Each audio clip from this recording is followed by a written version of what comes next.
अरविंद केजरीवाल और उनके मंत्री वो मंत्री की तरह व्यवहार ही नहीं कर रहे हैं, वो एक गुंडे मवालियों की तरह व्यवहार कर रहे हैं। अरविंद केजरीवाल एक्सपोज हो चुके हैं। उनकी सिर्फ एक मात्र चिंता है कि जो लोग हमारे भ्रष्टाचार की जांच कर रहे हैं किस प्रकार से उनको डराया जाए, धमकाया जाए और ऐसे लोगों को दंडित करने के लिए इनको ट्रांसफर पोस्टिंग में परेशान किया जाए। बात स्पष्ट हो जाती है कि अरविंद केजरीवाल एक्सपोज हो चुके हैं। उनकी सारी कलई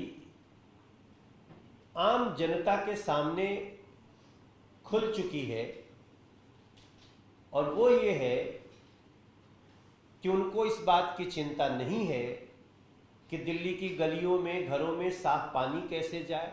उनकी चिंता नहीं है कि टैंकर माफियाओं को कैसे रोका जाए। उनकी चिंता नहीं है कि बुजुर्गों का पेंशन कैसे शुरू किया जाए। उनकी चिंता नहीं है कि 5 लाख रुपये का हेल्थ का जो सहयोग है एक गरीब व्यक्ति के लिए, वो दिल्ली में आयुष्मान योजना कैसे लागू की जाए।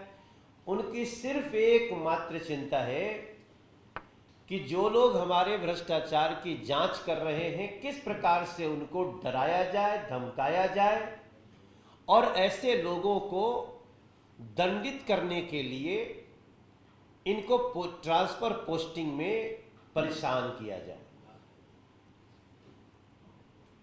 और इसको देखते हुए जिस प्रकार से अभी दिल्ली बीजेपी प्रदेश अध्यक्ष वीरेंद्र सचदेवा जी ने 11 तारीख से लेके और आज तक का सिलसिलेवार ढंग से एक एक डॉक्यूमेंट और प्रतिदिन की जो कार्रवाई प्रस्तुत किया, उसमें यह स्पष्ट दिख रहा है कि अरविंद केजरीवाल और उनके मंत्री वो मंत्री की तरह व्यवहार ही नहीं कर रहे हैं, वो एक गुंडे मवालियों की तरह व्यवहार कर रहे हैं। उनके व्यवहार कहीं से भी संवैधानिक पदों पे बैठे हुए व्यक्ति की तरह है ही नहीं। मुझे लगता है यही वो कारण है जिसके कारण आज अध्यादेश ला करके उस कंफ्यूजन को दूर कर दिया गया है जिसका इशारा माननीय सुप्रीम कोर्ट ने अपने निर्णय में किया था।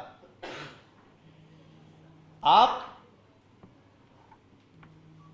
सुप्रीम कोर्ट के निर्णय के पैरा 95 में जाइए। सुप्रीम कोर्ट के उस निर्णय के जो सर्विसेज को लेकर दिल्ली के लिए आया था, उसमें पैरा 95 में स्पष्ट रूप से कहा गया कि जिस राज्य की सूची में किसी भी कानून का अभाव हो, जो उस कानून की स्पष्टता को बाधित करता हो, ऐसे केस में केंद्र राज्य की सूची में जाकर कानून बना सकता है। और उस दिन बड़ी अच्छी बात है कि जितने चैनल्स हैं, जितनी अखबार है, जितने वेब न्यूज हैं, सभी पे ये बात बड़ी प्रमुखता से चली थी कि केंद्र अगर चाहे तो इसकी स्पष्टता को बिल्कुल पारदर्शी बनाने के लिए एक कानून बना सकता है और केंद्र ने उस विकल्प का चयन कर लिया, उस विकल्प का प्रयोग कर लिया। इसमें कहां से आश्चर्य आ गया? लेकिन आश्चर्य उनके लिए होगा जिनको लगा होगा अरे ये तो हमारे हाथ एक ऐसा निर्णय आ गया जिसके आधार पे हम अपनी गुंडागर्दी, अपनी जो भ्रष्टाचारी नीति को, भ्रष्टाचार के सारे कमाई को बचाने के लिए ये उपाय कर सकते हैं। अगर उनके ऊपर भारत के संविधान ने एक रास्ता दिखाया तो उनको चोट पहुंचनी लाजमी है, इसमें कोई दो राय नहीं। और चोट एक नहीं लगी, चोट दोहरी लग गई। अरविंद केजरीवाल की शराब घोटाले की सारी मेहनत पे पानी फिर गया। ऐसे में मैं दिल्ली का एक सांसद होने के नाते, संसद में बैठा एक सदस्य होने के नाते, कानून निर्माता होने के नाते मैं दिल्ली की जनता को स्पष्ट रूप से बताना चाहता हूं कि ये जो ऑर्डिनेंस आया है ये माननीय सुप्रीम कोर्ट के दिए निर्णय के आधार पर ही आया है। हां, कई लोग ये सवाल करेंगे कि संसद के सेशन का इंतजार क्यों नहीं कर सकते थे। कैसे करेंगे?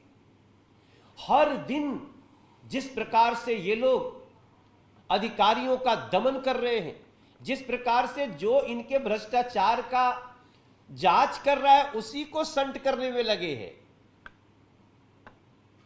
उनकी चिंता यह है नहीं कि प्रधानमंत्री आवास योजना कैसे लागू हो, गरीबों को घर मिले। उनको तो चिंता है ये विजिलेंस अधिकारी है, ये हमारे भ्रष्टाचार की जांच कर रहा है, पहले इसको हटाओ, रात में ताला तोड़ो, फोटो स्टेट करो और जा करके उसमें भी कुछ ऐसा कर दो कि लोगों को कंफ्यूज करे। तो भारत का संविधान तो इसकी परमिशन नहीं देता, इसकी इजाजत नहीं देता। और मैं शुरू से कह रहा हूं कि अरविंद केजरीवाल जी की सबसे बड़ी समस्या क्या है कि वो साइन करने से डरते हैं। काहे पढ़े थे, क्यों पढ़े थे, कहां पढ़े थे भैया? एक तो विभाग नहीं चला सकते। सबसे पहले तो अरविंद केजरीवाल जी आप एक तो विभाग संभालो पहले, क्योंकि जैसे ही विभाग संभालोगे ना तुमको ये सुप्रीम कोर्ट के निर्णय, संविधान के आर्टिकल्स वो सारे आपको समझ में आएंगे। क्योंकि अभी तो आप इस रास्ते पे चल रहे हो कि हम पाप की कमाई लाएंगे और सजा भुगतने के लिए हमारे साथी जेल जाएंगे। अभी तो आप इस रास्ते पे चल रहे हो। तो आज मैं आपको स्पष्ट करते हुए कि ये जो अध्यादेश आया है वो सीधे सीधे माननीय सुप्रीम कोर्ट के उस निर्णय का एक हिस्सा है। उस विकल्प का केंद्र सरकार ने प्रयोग किया है। और चूंकि सेशन अभी लेट था, सेशन आगे आने वाला है, आपको पता है 28 तारीख को नई संसद मिल जाएगी इस देश को। उसके बाद जो सेशन शुरू होगा उस सेशन के आने तक तो पता नहीं है क्या क्या कर देते।